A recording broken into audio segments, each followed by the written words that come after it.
So I know I've done this video before, but you know what? With every new iteration of Farming Simulator, I feel like there's somebody else that could be benefited with this type of a video. So today, we're going to be talking about how to install and how to get mods for Farming Simulator 22.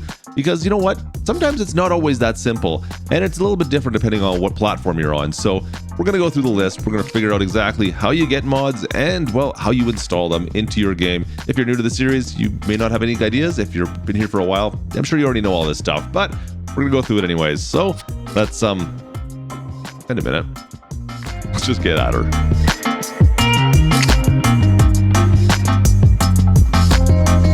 I was going to say pitter patter. I think some of the Klutchlings may have had their way in my studio here.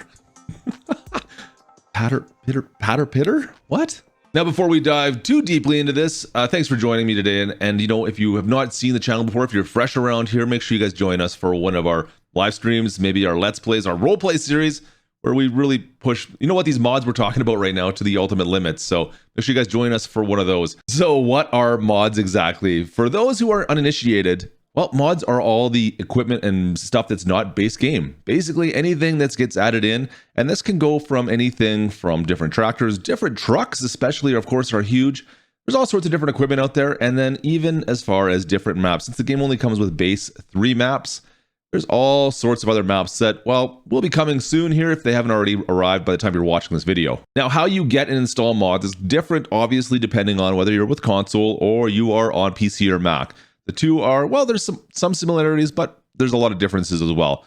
Let's start, well, let's say we're a console player. So for you, there is only really one option. Really, there is only one option, and that is the in-game mod hub. So if we scroll on down, you're going to see an option here for downloadable content on your main menu. You go into that, and from there, guys, you're going to be in part of the in-game mod hub, which has, well, every single mod that's gone through testing through Giants that is now available to be installed for free. For free. Everything that's in here is for free. From, well, your small tractors, we've got one, we got the Fiat. We can go through all the list here. We got some telehandler stuff. We've got quite a few things already, considering at the time of this recording, we're still fairly early into Farming Simulator 22. I mean, look at all the harvesters we have here. Now, we also have some maps, currently only No Man's Land, but we have quite a few options here. Now, I know we're getting a lot of questions from console players, especially on why don't we have more trucks in here? And just to touch on that quickly, guys, you see branded trucks will be available for PC players, but they will not be available in the mod hub for all platforms. Unfortunately, Giants cannot put them in because of copyright issues. That's the biggest problem right there. There's a lot of hurdles you have to overcome in order to have a mod placed in here, because these mods are all done by the community, and Giants is the one that tests them to make sure that they are legitimate and work properly and everything works fine so it won't crash your console. But at the same time, because Giants is beholden by copyright laws, a lot of this equipment just can't be put in if they don't have licensing for it. So that is the reason why you will not see a lot of branded vehicles that maybe you'll be hoping to see and looking for in the mod hub. Now, that's not to say that we may not see some lookalikes that are not branded, but you never know. We'll have to wait and see what gets through. Sometimes the rules on these mods tends to be somewhat lenient and varied depending, but hopefully we'll see some more stuff on that soon. Now, this is a bit of a double-edged sword, of course. Now, because Giants goes and tests everything, every mod that's in here typically you're going to find has no issues, typically. Generally speaking, you're going to get a much higher quality mod and a mod that functions much better off of the mod hub. You're pretty much guaranteed not to have any problems. So even you PC players, of course, this is going to be your go-to. This is your first place to start with your mods. Start here, go through these, and use these mods because you're really not going to run into issues. They're easy to install. They automatically install into the correct location, and you'll find them in your game right away. Once you restart, of course. Yeah, we should mention that, I suppose, as well. So whenever you do install a mod, the game is going to ask you if you would like to restart your game. So if this New Holland TX32, if I'm going to install this, I could hit the install button. It's going to add it to my download list.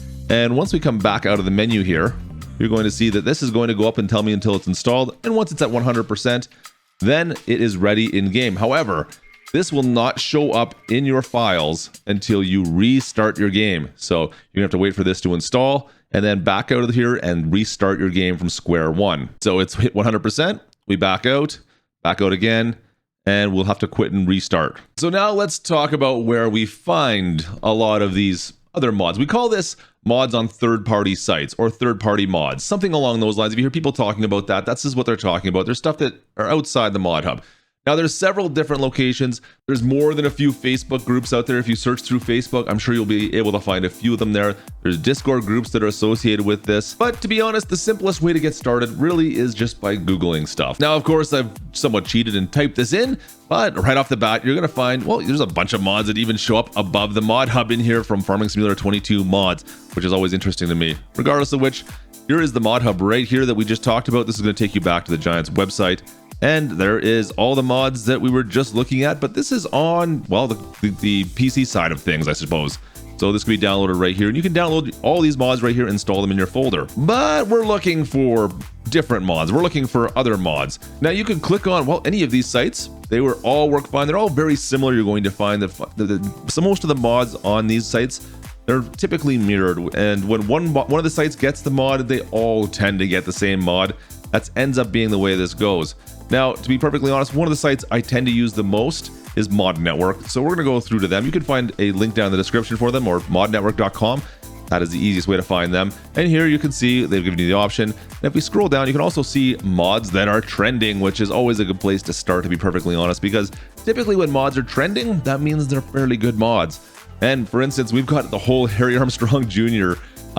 Mod pack right here. We've got all the different shops. We've got some Chevy 3500 HDs by Expendable Modding here, all decent mods. So let's just say we wanted to pick up, well, this carriage house here, which fantastic mod, I might admit, right in there. And all we got to do for this, guys, is click this download button, and you're going to see down at the bottom, it's going to start downloading. Now, be careful with this stuff. Most of the sites now are fairly good. There are still some sites that have some spammy links out there that'll take you to another spot. You're gonna have to find your way where the download button is. Mod Network is fairly easy. They keep it fairly simple, but there are some sites where they hide this button and make it think that the download button is an ad or vice versa, and you end up going to an ad instead of where the mod download is. Just be careful with this stuff. Make sure your antivirus stuff is up to date. So now that has downloaded, you're going to see we have the house. It's a zip file. And a .zip file is the format you want to have these in. If it's anything else, it will not work in game. It has to be a .zip file. We're going to talk more about that in a second. So from there, you're going to want to go to your download file. So just open up your documents file and then go to downloads. And this is the file right there we just downloaded. I already have a copy of this, so that's giving me a second one. Now you'll want to install that file into the mod folder of your game. And for Farming Simulator 22, the general location, the intro location for that is under, well, you're in My Documents, go to My Games, go down to Farming Simulator 22, and then finally Mods. So My Documents, My Games, Farming Simulator 22, and then Mods. And from there, you'll simply take that file, drag it in, and slap it into the folder. Now you'll notice that I don't have any mods in here. So there are ways of changing where this mod directory is. You can point Farming Simulator to look to a different file, and that's exactly what I've done. So now we're going to get into some more of the advanced side of things, if you want to call it that, to move some mod folders around. If you don't like the mod folder where it's at, or if you have multiple mod folders for maybe on a server versus a regular playthrough, something along those lines, there's reasons to have multiple folders if you're on PC. Now in here, you're going to be looking for a game settings.xml file, which is right here. So game settings XML, and that's going to show you where your mod folder is. Now to open this, you're going to have to use either Notepad. We can go down here and say open with Notepad, and that's going to open up the file. And actually the directory is right there. You can see it. It is, well, right there. I prefer a program called Notepad++. That's the program I'm used to using with this. I find it's a little bit easier to manipulate and maneuver, I guess, around it. But as right at the top here, you can see that our directory is active, so that's set to true. And the directory that I'm posting all my mods to is fdrive farmsim mod /fs22 mods. So that is the directory. Now, if I wanted to set it to the one we just went to, I'd go back to the folder. I could come up here, I could say copy this address, come back to our game XML, and simply paste over just that name. Make sure we leave the brackets in there properly. There we go. C drive users, live app documents, my games, Farming Simulator 22 mods. And that now is going to point to that folder. The only mod I'm going to have in there is that brand new house we just downloaded. Now, of course, there's always an exception to this rule. It would never be that simple. There are a few instances where you may get a download that has multiple files in it that all have to be installed separately, so I better show you how to do that as well. Now we're back into our file menu. This is our downloads file like we had before. This one here. Now this comes in sometimes as a mod pack. Sometimes you might get this as something different. This here I downloaded from a server. So a server, we had a bunch of mods onto it and installed them all as a pack. So I download the whole thing, all the mods that are on that server, and this is how it comes in. Now you have several different types of programs that can open zip files and edit zip files. WinRare, 7-zip, etc. They're all, many of them are for free or a very low cost, so you'll need one of those, of course, to do this. I'm using WinRare. Now opening up that file, you can see we have all download zips. Good to go there. And you can see that we have all the files right here, and these are all the zip files.